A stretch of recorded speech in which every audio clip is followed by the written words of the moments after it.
आज की वीडियो में हम चर्चा करेंगे वीर बहादुर सिंह पूर्वांचल विश्वविद्यालय जौनपुर से आई विज्ञप्ति के बारे में। तो जो ये विज्ञप्ति है आपकी किस विषय में है, पीएचडी प्रवेश परीक्षा के संबंध में क्या है ये विज्ञप्ति आई है। ठीक है, अगर हम यहाँ पर जानें कि जो ये विश्वविद्यालय है कब से क्या है आपके आवेदन मांग रहा है पीएचडी के लिए, तो जैसे कि इन्होंने लिखा है कि शोध पीएचडी प्रवेश परीक्षा से संबंधित महत्वपूर्ण तिथियाँ। तो विज्ञापन विश्वविद्यालय की वेबसाइट पर ऑनलाइन आवेदन प्रारंभ करने की तिथि, यानी कि जो आपके आवेदन हैं कब से मांगे जाएंगे, 14 दिसंबर से, यानी कि 14 तारीख से क्या है आपको ऑनलाइन आवेदन कर सकते हैं। ठीक है, अगर हम लास्ट डेट की बात करें तो 3 जनवरी आपकी क्या है लास्ट डेट होगी। ठीक, तो जो भी अभ्यर्थी इस विश्वविद्यालय से पीएचडी करना चाहते हैं तो वो अपने आवेदन कर सकते हैं। तो 14 दिसंबर से क्या है आपके आवेदन मांगे जा रहे हैं। ठीक है, और लास्ट डेट कब तक की है आपके 3 जनवरी तक। दूसरी बात देखिए, इन्होंने यहाँ पर नोटिस में भी लिखा है कि विश्वविद्यालय वेबसाइट पर ऑनलाइन आवेदन करने की अंतिम तिथि 3 जनवरी 2025 के बाद किसी भी दशा में प्रवेश हेतु ऑनलाइन आवेदन पत्र नहीं भरा जाएगा, यानी कि लास्ट डेट आपकी 3 जनवरी ही रहेगी। दूसरा पॉइंट इन्होंने लिखा है कि पीएचडी प्रवेश से संबंधित अन्य किसी सूचना के लिए विश्वविद्यालय की वेबसाइट www.bbspu.ac.in का अवलोकन निरंतर करते रहें, यानी कि पीएचडी के संबंध में आपको जो भी इंफॉर्मेशन मिलेंगी वो आपको कहाँ मिलेंगी, विश्वविद्यालय के ऑफिशियल वेबसाइट पर। तो आप क्या है चेक करते रहें कि कब क्या है पीएचडी के संबंध में जानकारी आ रही है। ठीक है, दूसरा इन्होंने लिखा है पॉइंट कि शोध प्रवेश परीक्षा के परिणाम के पश्चात विश्वविद्यालय वेबसाइट पर साक्षात्कार, मौखिकी, डीआरसी और आरडीसी की तिथियां प्रकाशित की जाएंगी। ठीक है, अतः आहार्य अभ्यर्थी विश्वविद्यालय की वेबसाइट का नियमित रूप से अवलोकन करते रहें। देखिए, जैसा कि आपको जो सारी जानकारी है पीएचडी के संबंध में, ठीक है, वो आपको विश्वविद्यालय के ऑफिशियल जो वेबसाइट है वहाँ पर क्या है सब चीज़ें पता चल जाएंगी, चाहे आपकी आरडीसी मीटिंग से संबंधित हो, ठीक है, डीआरसी मीटिंग से संबंधित हो या फिर आपका इंटरव्यू हो, तो ये सारी इन्फॉर्मेशन आपको ऑफिशियल वेबसाइट पर पता चल जाएंगी। ठीक, अब देखते हैं कि आप जो आवेदन करोगे उसमें कितना शुल्क लगेगा। तो अगर बात करें सामान्य एवं अन्य पिछड़ी जाति के अभ्यर्थियों के लिए, तो देखिए 1000 का क्या है आपकी एप्लीकेशन फॉर्म जब भरोगे तो फ़ी लगेगी। भाई अगर हम बात करें अनुसूचित जनजाति, अनुसूचित जाति तथा ईडब्ल्यूएस कैटेगरी के लिए क्या है आपकी कितनी फ़ी लगेगी, 500, ध्यान रखेंगे। ठीक है, उसके बाद क्या है कि पीएचडी प्रवेश परीक्षा से संबंध किसी भी सूचना एवं सहायता के लिए ईमेल पर संपर्क किया जा सकता है। देखिए, जब आप एप्लीकेशन फॉर्म फिल करेंगे तो आपको ईमेल आईडी, फ़ोन नंबर वगैरह मतलब अपनी जो महत्वपूर्ण जानकारी हैं आपको वो देनी होती हैं। तो आप ये चीज़ हमेशा याद रखेंगे, जो आप ईमेल आईडी दें और जो फ़ोन नंबर दें वो आपका चलता रहना चाहिए। ठीक है, बंद ना हो, क्योंकि जो भी आपको नोटिफिकेशन देखने को मिलेगी, जैसे कब आपका एंट्रेंस होना है, कब आपका इंटरव्यू होना है, तो वो सारी न्यूज़ क्या है आपको आपकी ईमेल आईडी के माध्यम से पता चल जाएगी। तो ध्यान रखेंगे इस चीज़ का। आगे देखते हैं, अब देखिए इन्होंने किन किन विषयों में पीएचडी के लिए सीटें निकाली हैं वो भी देख लेते हैं। ठीक है, तो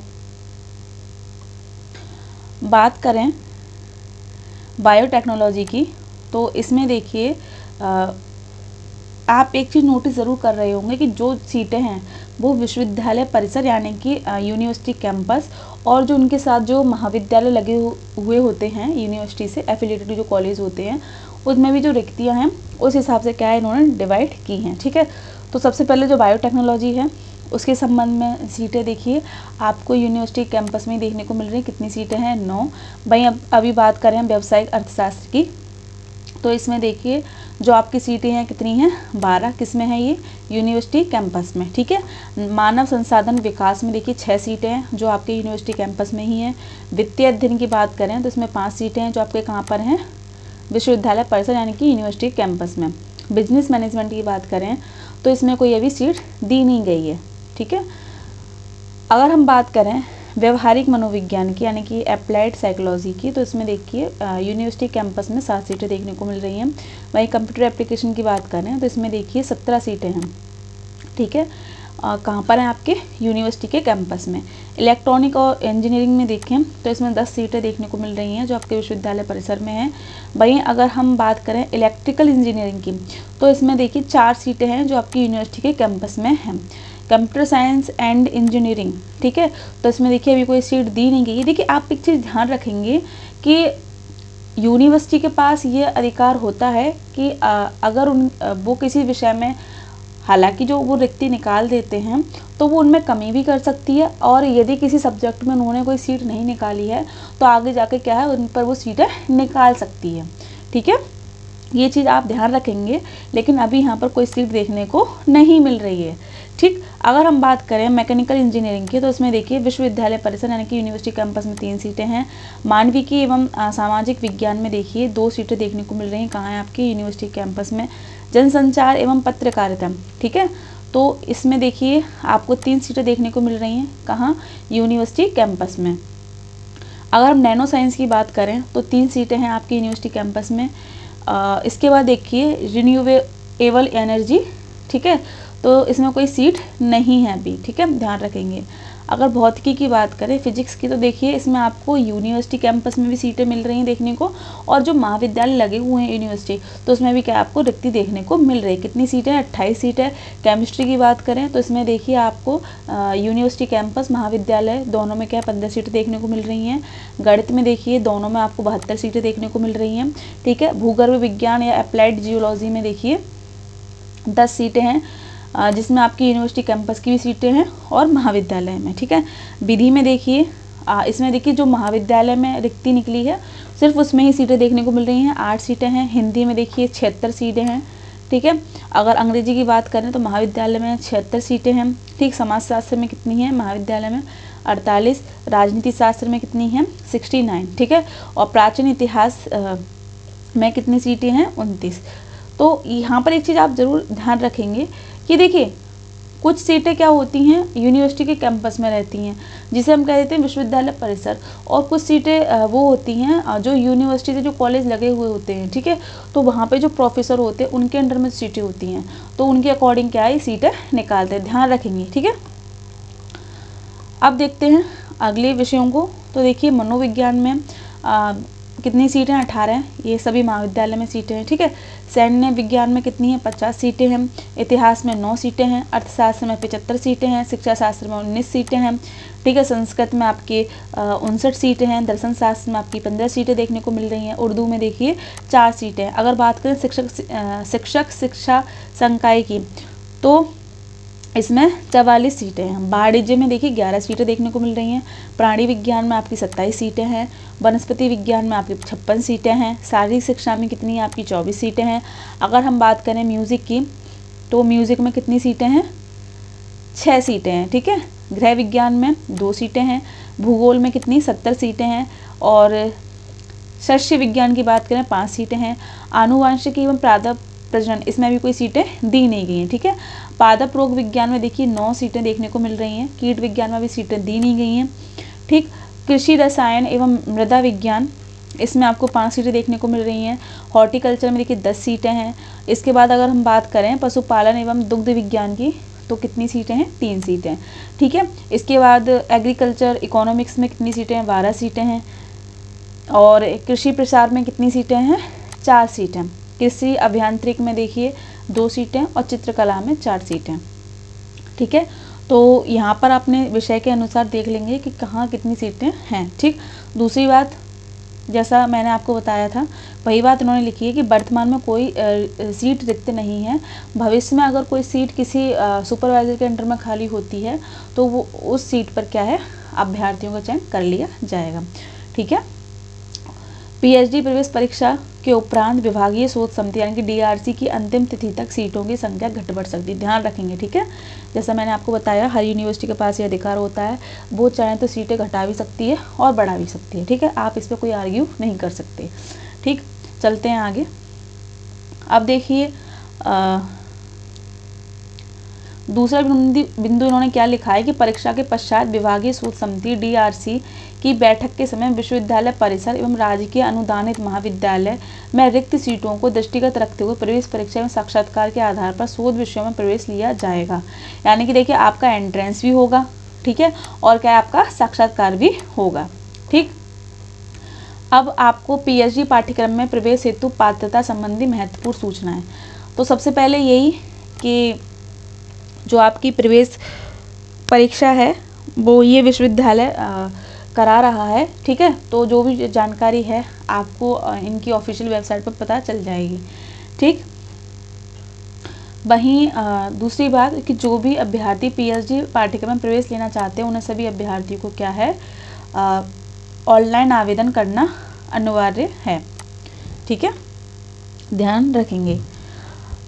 अभ्यर्थी आवेदन करते समय अपनी पात्रता जांच करके आवेदन भरें। काउंसलिंग प्रवेश के समय विश्वविद्यालय संबंधित महाविद्यालय द्वारा पात्रता की जांच करने के उपरांत ही अभ्यर्थी को प्रवेश दिया जाएगा। देखिए, यदि आप आहार्य हैं, आपके जो पात्रता है वो PhD करने के लिए योग्य हैं, ठीक है, आपकी मास्टर हो चुकी है, आपका नेट क्लियर हो चुका है, ठीक है, तभी क्या है आप फॉर्म फिल करें, ठीक। तो ये चीज़ आप ध्यान रखेंगे कि आपका मास्टर पूरा होना चाहिए।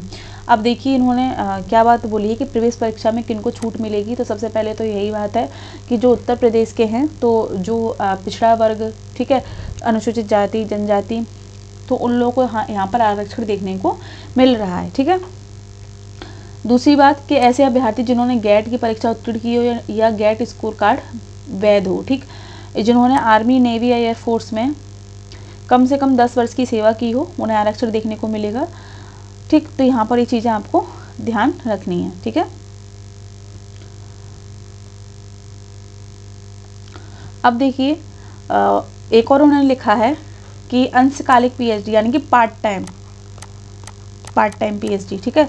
तो जो स्टूडेंट जॉब करते हैं, जिनकी गवर्नमेंट जॉब है और वो PhD करना चाहते हैं, तो उनके लिए क्या है अंशकालिक PhD जिसे कहते हैं पार्ट टाइम PhD कर सकते हैं, ठीक। फिर उन्होंने यहाँ पर लिखा है कि उपयुक्त श्रेणी के अंतर्गत पूर्वांचल यूनिवर्सिटी, ठीक है, कि जो एंट्रेंस टेस्ट हो रहा है आपका, प्रवेश परीक्षा जो हो रही है PhD की, तो उसमें छूट पाने के लिए अभ्यर्थी को ऑनलाइन करना आवेदन आवश्यक है। अब देखिए, अब ये नहीं कि आप ये बिना ऑनलाइन आवेदन के कोई कार्य कर सकते हैं, ठीक है, आपको ये सारी चीज़ें ध्यान में रखनी होंगी, ठीक। अगर हम बात करें प्रवेश हेतु प्रक्रिया, क्या प्रक्रिया रहने वाली है, तो जैसा यही कि आपकी शोध परीक्षा होगी, ठीक है। दूसरा कि प्रवेश परीक्षा लिखित आधार पर होगी, ठीक। और इसमें क्या है जो आपके प्रश्न आएंगे वो क्या होंगे वस्तुनिष्ठ होंगे, यानी कि ऑब्जेक्टिव होंगे। तो लिखित प्रवेश परीक्षा के दोनों प्रश्न पत्रों के प्राप्तांक के योग के प्रतिशत सामान्य एवं आर्थिक रूप से पिछड़े अभ्यर्थियों के लिए न्यूनतम 50% अंक और अन्य पिछड़ा वर्ग, अनुसूचित जाति, अनुसूचित जनजाति, दिव्यांगजन श्रेणी के अभ्यर्थियों के लिए न्यूनतम 45% अंक प्राप्त करना अनिवार्य है। देखिए, जो आपकी शोध परीक्षा होगी उसमें देखिए जो जनरल कैटेगरी के स्टूडेंट हैं उनके लिए कितना मार्क्स लाने हैं या कितनी प्रतिशत होनी चाहिए, 50%।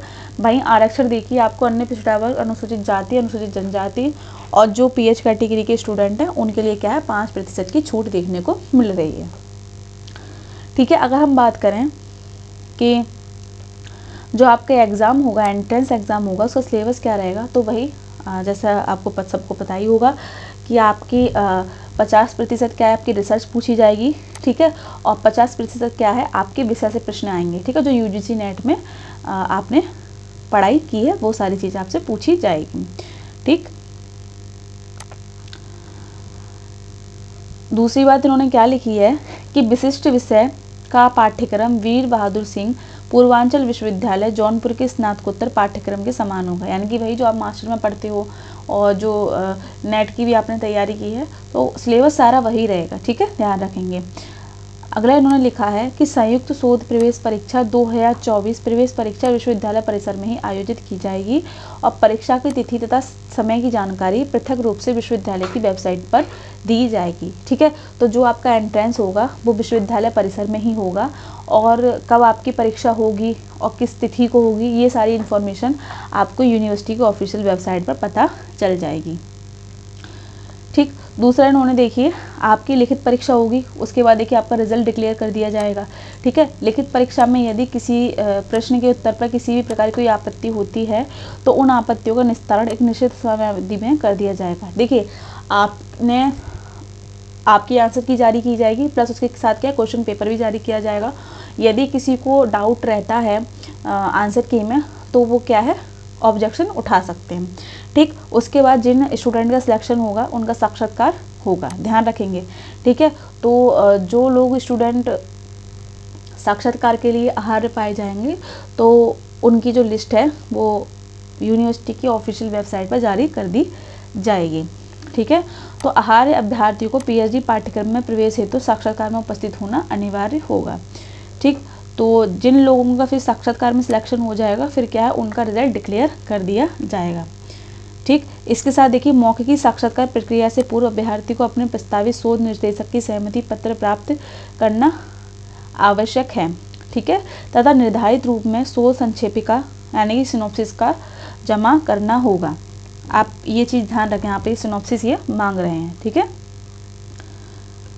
तो यहाँ पर ये चीज़ आपको जो महत्वपूर्ण इन्फॉर्मेशन थी या पॉइंट थे जो इन्होंने विश्वविद्यालय ने जो ये सूचना विवरणिका जारी की है उसमें इन्होंने सीधे सीधे लिखा है कि यदि 2 या 2 से अधिक अभ्यर्थी साक्षात्कार के उपरांत समान अंक प्राप्त करते हैं तो स्नातकोत्तर परीक्षा में अधिक अंक प्राप्त करने वाले को वरीयता दी जाएगी। देखिए सीधी सी बात है, यदि किसी ने एंट्रेंस में एक जैसे नंबर आते हैं, ठीक है, तो उनकी जो मेरिट बनेगी फिर उनके मास्टर के नंबर पर बनेगी। यदि उनके मास्टर में भी सेम नंबर हैं तो फिर क्या है ग्रेजुएशन के आधार पर क्या है आपकी मेरिट लिस्ट जारी की जाएगी। ठीक, तो यहाँ पर क्या है आपको पीएचडी की जो सीटें हैं वो देखने को मिल रही हैं। बाकी ये जो चीज़ें हैं आपके जब साक्षात्कार हो जाएगा कैसे आपकी रिसर्च आगे बढ़ेगी तो उस विषय में क्या सारी ये जानकारी हैं। ठीक है, तो आज की वीडियो में हमने वीर बहादुर सिंह पूर्वांचल यूनिवर्सिटी जौनपुर से आई पीएचडी की विज्ञप्ति के विषय में चर्चा की।